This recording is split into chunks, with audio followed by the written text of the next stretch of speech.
Welcome to Under One Roof MTL, where we demystify home ownership 1 week at a time. My name is Robin Flynn, joined as always by LJ Aguinaga of LJ Realties. Good afternoon, LJ. Good afternoon, Robin. How are you doing today? Pretty good, thanks. Also got Fred Pichette and Martin Spalding of Fred and Martin Mortgages. Good afternoon, gentlemen. Good afternoon, Robin. Hey, Robin.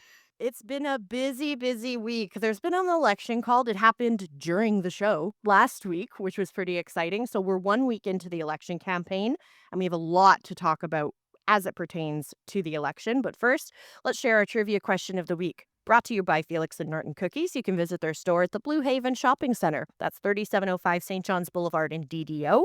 If you think you know it, 514-790-0800. The first person to text in the correct response will win cookies from Felix and Norton, delivered straight to their door. Our question this week: what is the mortgage stress test? Explain to us what that is. 514-790-0800, and make sure you include your first name, please. Now, the election is fully underway at this point, and this is very important for the Under One Roof gang because each party has a different stance and is making different promises as it pertains to housing, which is a key issue for Canadians. If you ignore the whole tariffs and Trump and that aspect, housing and affordability are top of mind for most Canadians at this point. So we thought it might be a good idea to run down what each party is promising in terms of housing. Now, when we went to look at their websites, remember that we're only a week into the election. A lot of the websites haven't been updated yet since the last election, which, shame on you, federal parties. So some of these may change in the coming weeks as we get closer to the actual election date. But as of right now, here's where all the parties stand. Should we start with perhaps Mark Carney's Liberal Party? Gentlemen, Martin, do you maybe want to kick it off with a couple of items?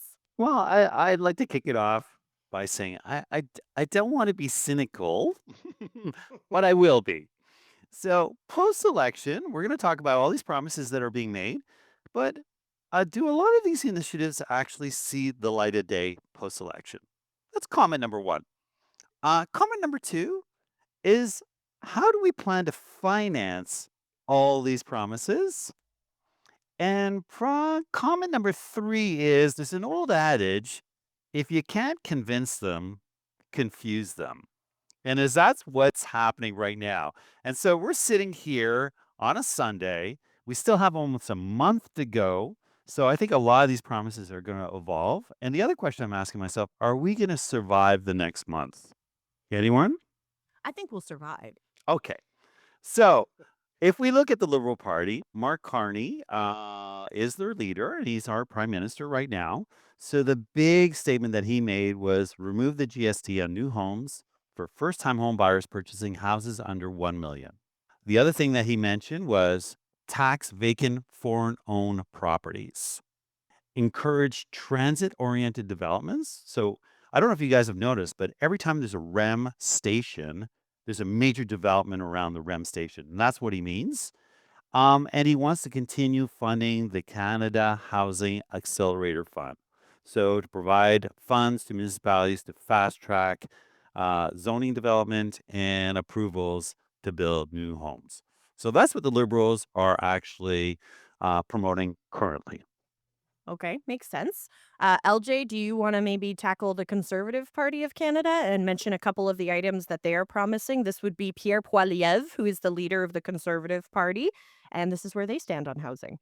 Sure. So the adage that the Conservative Party of Canada has been going with is the axe the tax. We got to do some common sense things to bring Canadians back to things that make sense, obviously. So the first thing that he's aiming is to axe the GST on all new homes under $1.3 million. So similar to the Liberal Party on this, but a slightly higher price point.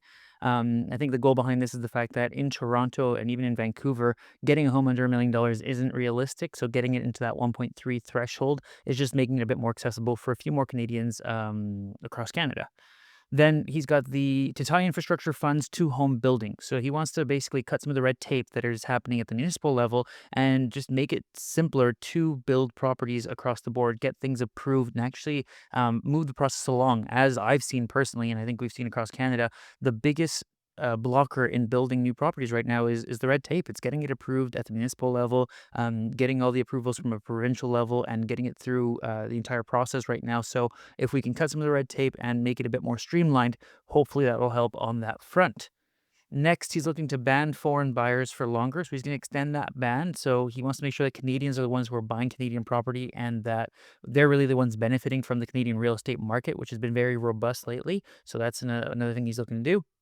And now he's going to be removing GST on all new rental builds. So again, in an effort to promote or to help developers build more properties, let's remove that 5% GST tax on everything that's happening. Because most people don't know this, but when you do build a rental property, at the end of your construction, let's say that the building is evaluated for $2 million, for example, you then have to pay GST and PST on that self-assessed evaluation amount.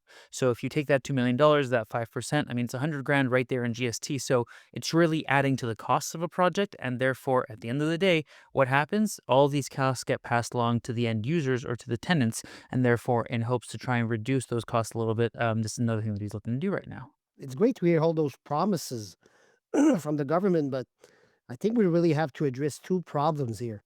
Then the first one is the construction labor shortage. Everyone wants to build faster, but we still have a real problem there. And also the bureaucracy of getting a permit and the zoning, it's a real problem. Like it's great to have all those things that they want to implement to help um, the housing market, but again, I think it's basic. You need to help the labor and then and getting the process more easier for builder. And at this point, I don't know. I'm a bit skeptical of all this, to be quite honest. If we don't have enough workers and the process takes too long, how they going to get to that? You know. I think we're all skeptical, but really the question is, what else do we have to go on here?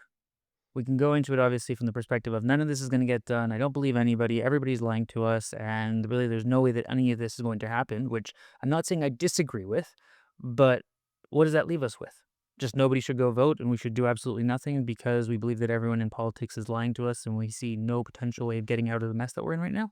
No, that's an extreme view. I think that it is a right that as a democracy that everybody has to go out and vote. So make sure you go and check out the websites to see what all the parties are offering in terms of housing. You can also see what the NDP is offering, what the Green Party is offering. The People's Party of Canada, are they still a thing? Haven't heard much from Maxime Bernier in a while, but you can check them out if you Google them. And if you're not sure if now's the right time to buy a home right in the middle of an election campaign, you know who can help you figure it out? LJ can. Give LJ Aguinaga a call, 514-500-4040. He'll help you decide. Still to come, everything you need to know about your credit report and what it could mean for your mortgage approval. We'll find out after we check traffic. What is a credit report and how could it impact your ability to get a mortgage? This is your Mortgage Minute. A credit report is a snapshot of your financial history. It shows how you've managed credit cards, loans, and other debts. When you apply for a mortgage, lenders use it to assess your dependability as a borrower. A strong credit report can help you qualify for better rates and give you more options. On the other hand, late payments or high balances could make it harder to get approved. Reviewing your credit ahead of time and addressing any issues can make a big difference. You're listening to Under One Roof MTL on CJD 800. I'm Robin, that's Fred, that's Martin, that's LJ. We are with you until 1 p.m. Martin outlined it for you in his Mortgage Minute, what you need to know about your credit report. But we want to go into it a little more in depth because this is still something that a lot of people don't understand. I was speaking with somebody this week, actually, about credit reports, and she said to me, "Oh, you mean credit scores?" I said, "No, there's more to your credit than just the number, the credit score. There's a full report outlining your entire credit history. And that's something that a lot of people need to be aware of. So let's start with that credit score. That does seem to be the thing that people are familiar with. What can you do to increase your credit score, Fred? Well, first of all, I want to say that there's two credit agency in Canada. First, you have Equifax, and the second one is TransUnion. I know a lot of people says, "Oh, I went to Credit Karma, Borrowwell, and all kinds of others," but really the two that people should focus on is really Equifax and TransUnion. Like that's the main agency, and that's what banks look at when you apply for any kinds of credit, especially for mortgages. Now, what was your question again? What can you do to increase your credit score? Well, there we go. That's excellent question, Robin. To increase your credit, first of all, you should never exceed 30% of your credit limit. You know, I know it's easy to get a cards nowadays. There's no income qualification to get credits. But again, if you have a credit limit of 10,000, you should never exceed $3,000. That's one of the point that really important that could really help to increase your credit rating. Obviously, the first one, pay on time. There's if you make late payment, it could be on the cell, a mobile account that you forgot to pay on a regular base. Believe it or not, even if it's $20, $30, it affecting your credit. Like paying on time, it's the first thing that you should look at. To also increase your credit, never exceed your limit. Uh, as we know, Equifax and TransUnion have been calculated by a algorithm that when you exceed your credit, it's probably your credit limit is probably the worst thing you could do. Like quickly paying on time, never exceed your credit, and never use more than 30% of your limit will really make a difference to get a good credit. Something else that people might not realize is that you should never cancel the oldest credit card you have to if you want to maintain good credit, because if you've had one credit card for 15, 20 years and you've always made your payments on time, if you cancel that and remove it from your credit report, you're eliminating all of that good history, right? That's not something that you want to do, Martin. Now, the length of credit history really matters. So if it's not affecting your credit score, it's not affecting your ability to get more credit, you keep the older ones as long as they're paid off and just keep them open and active. LJ, debt to income ratio, what does that mean? The debt to income ratio basically means how much debt you're taking on compared to the income that you're actually generating. So when we're looking at a qualification, if you will, every bank, depending if you're putting 20% down, so it's a conventional loan, or if you're going with an insured mortgage of less than 20%, will have different ratios that you have to respect. So the more income you earn, obviously, the larger amounts of debt you're able to take on. Now, don't forget, we have two ratios there. We have the GDS and the TDS. And I'm just going to focus on the TDS right now, which doesn't just consider your mortgage payments and house payments, but also considers all your other debts. So this is where your credit card debt, your student loans, your car payments, your revolving lines of credits, all that stuff comes into play effectively. So making sure that you keep your credit utility low is going to allow you to really max out or get to a higher percentage of your debt to income ratio at the time of purchase, particularly if you're looking to finance an income property. Mm.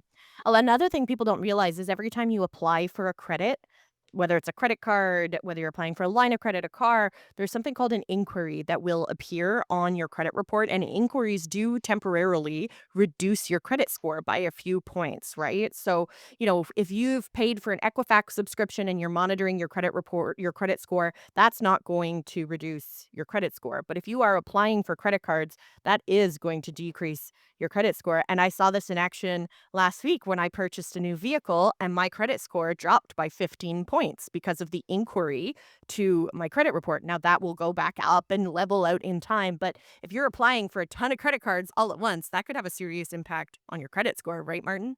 Yeah, absolutely. And there are other credit behaviors that can affect your score. So Fred mentioned missed or late payments. That's a major negative. One late payment can drop your score by 50 to 100 points.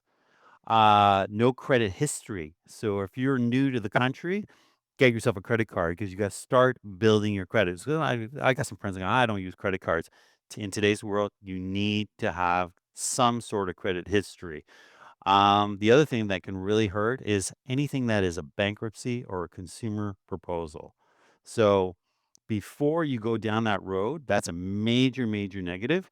And what compounds that even worse is if there was a property in the bankruptcy or in the consumer proposal, then you're basically wiping out your ability to get a mortgage. On the plus side, however, paying on time, as Fred mentioned, strong positive. It's probably one of the most important factors. It represents 35% of the score. So even if you can only squeeze out the minimum payment, pay. And the other strong positive, as Fred mentioned, is keeping usage under 30%. Robin talks about it all the time, but the ideal range is if you got a $10,000 limit, keep it under 3,000. So these are the types of things that can really impact your credit. And as you mentioned, hard checks. So if you're shopping around and they keep pulling your credit score, it's going to have an adverse effect on your credit score. And if you check too many times, you're going to pull your credit score down. And that, by doing those hard checks, you're looking to get a mortgage, you're looking to get credit. You could actually destroy your own credit by doing it too often. If you're curious what your credit looks like, you know who you should call? Fred and Martin, because they can help you come up with a plan to decide if now is the right time to refinance your mortgage, to take on a mortgage right now, or to put a plan in place to fix your credit so that you can eventually make that home ownership dream come true. Give them a call. You can go to their website, fredandmartin.com. Up next, we'll tell you how you can sell your home quickly without losing any money. That's coming up after the news. This is Under One Roof MTL on CJD 800. I'm Robin, that's LJ, that's Fred, that's Martin. We are with you until 1 p.m. What can you do to sell your home quickly without losing money? Because you can always undervalue your property, but then you're probably going to take a loss, LJ. So, what can you do to make sure that you are getting what you deserve, but that your house doesn't sit on the market for too long? There are several things that you can do. And the first thing that you're going to do that a lot of sellers usually struggle with because whether we like it or not, everybody's emotionally attached to their property. And sellers in particular always think that their house is better than the most recent sold comparables in the neighborhood because of all the wonderful memories, all the good times that they lived, and any little upgrade that they've done to this property. So the first thing that I always encourage sellers is to be realistic. Take a step back. And if it wasn't your own home and if we were just looking at these numbers objectively, when looking at this whole comparables, how much do you think your house is actually worth? Because if we were to overlist the property or list it too high, we unfortunately end up spending way too much time on market. And then that's when buyers get hungry and they really go for blood, is the reality. They'll start coming in with lowball offers. They'll start trying to undercut you. And because you're not getting that emotional response from other buyers, well, they have the opportunity to do so. So don't price your property too high. I can't stress that enough. What about I've seen this happen, pricing under market to create a bidding war. And I'm sure you were going there, but I think it's an important point because I've seen this time and time again where people are bidding are just pricing just a little bit under the market to create demand. What are your thoughts on that? So that's actually illegal. I want to open up with that. The government of Quebec, or the OACIQ, which is the board that oversees all realtors, has made it very, very, very clear. Pricing a property underneath fair market value in order to create a bidding war is doing a disservice to the public. It's doing a disservice to everybody. Now, obviously, there's contrarian beliefs in the system in the case that if a seller asks you to do so and they believe they're going to get the best emotional response in a bidding war, etc., what do you do? But the government at least stands that you're not allowed to do this. My belief in terms of pricing is always if we look at what I believe fair market value is and we want to go for that emotional response, well, we're going to price it fairly. But I always tell sellers if we're going to go on the lower end, it's got to be on the lower end of the price that you'd be willing to accept. So if we have a property that let's say is around $750,000 and we say, hey, if you're willing to accept 750, then fantastic, let's go at that price. But I don't want to go below a price that you are comfortable accepting because then we're clearly below fair market value because it's not going to work for you. And secondly, if you get an offer at that asking price all of a sudden, well, we're going to have to move forward with it. Although you don't technically have to accept, you are allowed to refuse an offer. The buyer has rights to come after you after. So does the collaborating broker. They can sue you for the commission because you are misrepresenting the reality of the property that you're trying to sell here. So if we are going to try and go on the lower end of the pricing bracket, make sure you're prepared to accept an offer at that price. So a follow-up question. So what is fair market value? Is it municipal evaluation? Is it comparables? Like where do you if the client says to you, I want to create a bidding war, wink, wink. Where's the danger zone? If you're pricing under the municipal evaluation, you're pricing under comparables? Like, So I always love how people say municipal valuation, and we believe that the municipality is the be all end all of valuations for properties. Municipal valuation means absolutely nothing for fair market value, and a lot of people will even market properties listed 100,000 below municipal valuation as if that was supposed to mean something. And really, that is just a marketing play to get people who are not familiar with the actual fair market valuation system. The only way to understand what fair market value is how much a buyer is willing to pay for a property and the seller is willing to accept for a property. And the best way of getting closest to that number is by looking at sold comparables.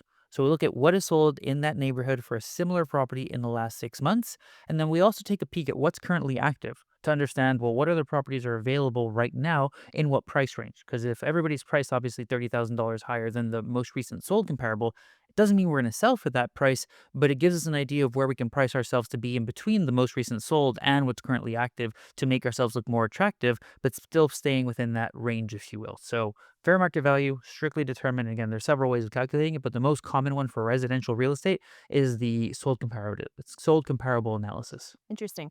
How important is curb appeal? Because it's very nice when you live there to have a beautiful garden and everything, the sharp edges on your lawn. Fred, you strike me as the kind of guy who cares a lot about what the front of your house looks like. Is curb appeal something that's important to you from a value perspective? It 100% is. At the end of the day, we say it in life all the time, first impressions matter, right? And when somebody's coming to visit your property, the first impression is the curb appeal. When they pull up and they see that the lawn is manicured and that the driveway is cleared of leaves and that everything looks like it's in good condition and you don't have the gutters falling off, and the door is painted in one uniform color and it doesn't look like it's been sun stained and lost all of its color, this really plays an emotional effect on people because it's the first indicator that this person takes care of their home. And ultimately, when we're making the largest investment of our lives, we want to make sure that the previous owner has taken care of this property and that we're not going to all of a sudden find what I like to call lipstick on a pig, where everything looks like put together really quickly, but really when you open the hood, everything is in terrible condition underneath. Martin. so follow-up question, LJ. Should you invest in making your home more attractive before you put it on the market? In other words, should you paint the door? Should you paint the railings? Should you manicure the lawn? Should you plant flowers? So I would like to say that hopefully you've been living like this because ideally you've been actually taking the advantage of this and actually been enjoying the fruits of this labor, if you will. But even if you haven't been, then 100%. The one of the first things we do whenever we're going to take a listing mandate is we have this preparing your home for photos guide and preparing the property to actually go to market. And in there we give an idea of all the decluttering that we recommend that we do, the small updates. I'll walk through a property with the seller and I'll say, hey, you know what? I think I should send you my handyman, or here's a painter referral so that we can touch up these things. I was at a property this week even, and they have a toddler who's been running around, who's been discovering crayons, and we're gonna obviously have to do a bit of paint job or paint touch-ups throughout the property to make sure that it is clean. Quick advice for you, Mr. Clean Magic Eraser gets off of walls very, very easily. I make my daughter do it herself if she colors on the walls, so she doesn't do it anymore, but it works really, really well. Fred? Well, Helgi, how important it is the photo and the video of a property when you list it? Because we know that people are at home chatting on the internet and they like to see properties, how it looks like. How important it is for you when you list a property? I think photos is almost the most important thing. Is again, we're talking about first impressions a few seconds ago, and the reality is when people are scrolling through properties online, as they tend to do, the first thing that they see is going to be the photos. Most people don't even read the description. They'll look at price, address, photos. Those are kind of the first three things that they're looking at. And if the photos don't look good, well, people are going to pass on it. And don't look good could mean different things. If you took photos on an iPhone, as great as iPhone cameras are, they're not going to look as good as a professional photographer coming in. If the property looked messy and didn't look put together, again, you're going to get those buyers who are trying to look for a deal excited and they're going to come in trying to undercut everybody else because it's going to be tougher for a qualified buyer to have an emotional connection with this property. And residential real estate is emotional connections. We're selling people on the idea of living in a property, starting a family, creating memories, building bonds. That's what people are buying. They're not just buying the brick and mortar. So that's super important. Then, on terms of video, like you mentioned, I think video is super important. We've started doing video in just about all of our listings now because it's a great way to showcase property where people are looking. People spend hours upon hours on social media. If you check any average person's screen time, it is an alarming number. Thus, the reality is if we can put a video out there that's got a catchy hook that can showcase a property and we can get more eyeballs on this property, we're going to have better chance of that ending up in front of the correct buyer who's then going to want to come see the property and move forward from there. I just want to say that Martin and I, we refer a client to Helgi Teams, and and she was very, very pleased by the whole service, the video, the photos, the taking care, and she basically texts me that it was a great experience and thanks me to refer LJ to me. You know. Thank you very much. And I really and one appreciate mo that. and one more comment, I always say it, people don't read anymore. It's true, but those keywords and descriptions are super important. Maybe we can quickly mention that after we check traffic because I love talking about SEO. If you are ready to get in touch with LJ to see if he can help you sell your home quickly, maybe you already own a building and you want to have him take over your property management, you can go to the Plex Doctor website, PLEXDR.com. You can call them at 514-709-6397. Coming up, property of the week. Plus, we have the answer to our trivia question of the week. What is the mortgage stress test? Find out after we check traffic. This is Under One Roof MTL on CJD 800. I'm Robin, that's Fred, that's Martin, that is LJ. I mentioned before traffic how, well, Martin is right that not any people don't really read anymore. That is a fact. That doesn't mean you shouldn't put anything in your captions or your descriptions when you're posting something on, Centrist, let's say, because those keywords are very important for other people to find it. If they are looking for a property that has a well sunlit kitchen, you want to make sure you include that in your description so that when they're searching for that, it pops up. So I always tell, because my clients will always tell me when we're talking about social media, that the caption doesn't matter on the reels. Let's just focus on the content. And I say, nah, that caption is very valuable real estate and will help other people find your content. Now, let's look at our property of the week. LJ, what do you got for us? So, we actually are in your part of the woods, Robin, looking for space, style, and comfort outside the city. Welcome to 376 Boulevard St. Francis, Apartment 5, a charming two-bedroom, one-bathroom mezzanine condo in beautiful Chateauguay, listed at just $369,000. With over 1,100 square feet of living space, this top floor unit features sloped ceilings, unique bay windows, and plenty of natural light. You'll love the open mezzanine, the walk-in closet, and the option of both a bath and shower for maximum comfort. Enjoy peaceful suburban living close to parks, cafes, restaurants, grocery stores, schools, and Highway 132. Perfect for families or first-time buyers looking to escape the hustle without losing convenience. And just to put how close this is, I got from that property to my office, which is right in front of the Bell Center, in 20 minutes earlier this week. So it took us, I think, 24 minutes to get to the property and 20 minutes to get downtown in the middle of the week. So this is not far by any means. You are right next to everything. And Robin, I'm going to throw it to you to find out what your favorite restaurant Yeah, is where's in the the area. food in Chattagay? Where's the food in Chattagay? My absolute favorite spot is El Cactus. It's a family-owned Mexican restaurant right on the river. They have a terrace on the river, on the Chattagee River, so you can sit. Wow. It's already open. I saw them posting pictures of it yesterday. The food is incredible. The menu always changes, so I can't even recommend a specific item. It's always sort of whatever the abuela feels like cooking that day, but the food is absolutely incredible. One of the best Mexican restaurants I've ever eaten at.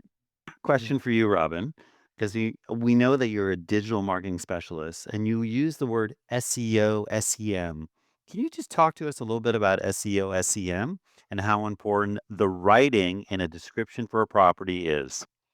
Yes, so SEO stands for search engine optimization. SEM is search engine marketing. So basically, you want whatever you're posting to pop up when people are searching for it. Now, it used to be that you were optimizing your content for Google. That was what people were primarily using. But younger people, so we're talking people 40 and under, are searching directly on social media now. They're not going to Google, they're going straight to TikTok and Instagram when they have a question, when they want to see a video of how to fix my toilet, when I want to see a video of a beautifully manicured lawn, they are going to social media. So you got to make sure that not just the writing on your content is optimized for search. You want to include those keywords that people are looking for, but the words coming out of your mouth. The algorithms are really smart now. So they can take what you're actually saying and include that in your ranking as well. So that would be your SEM. Robin, did you just say if we're 40 and up, we're old? No, if you're 40 and under, dude, Good God, I must have one foot in the grave then. I'm very, very close to 40, gents. But yeah, I love that you featured a I know these buildings very well. If you're in Chattagee, that's the area everybody calls near the old Zellers. There hasn't been a Zellers there in over 10 years, but there used to be a Zellers there. So that's what everybody always says. Close to public transit, too. I did want to Yes. mention as well, we are hosting an open house at the property today from 2 to 4 p.m. Alexandra is going to be at the property. She'll be happy to show you around. And this property is flooded with natural light. The mezzanine is such a nice touch. So really come check it out. Stop by, see Alexandra. It's a beautiful property and we can't wait for it to go to a wonderful family. And hey, maybe I'll stop by. Say hi. Uh-huh. Let's answer our trivia question of the week brought to you by Felix and Norton Cookies. What is the mortgage stress test? The answer, a test to ensure buyers can afford their mortgage at a higher interest rate. Fred, do you want to explain this in a little bit more detail? Well, technically, when you apply for a mortgage, you need to qualify based on income. And obviously, you have to work with the stress test. You technically have to qualify based on the fixed 5 rate interest rate, which is now, let's say, 3.99, but you have to tag at 2% on the qualification at 5.99. The good news is, if you're a first time home buyer, you could extend the amortization up to 30 years. That's a little help.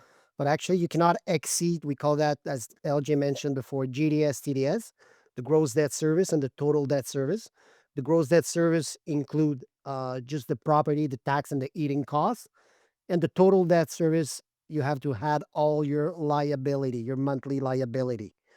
And actually, you need to qualify on 2% extra to make sure that you qualify. That's what the stress test is all about.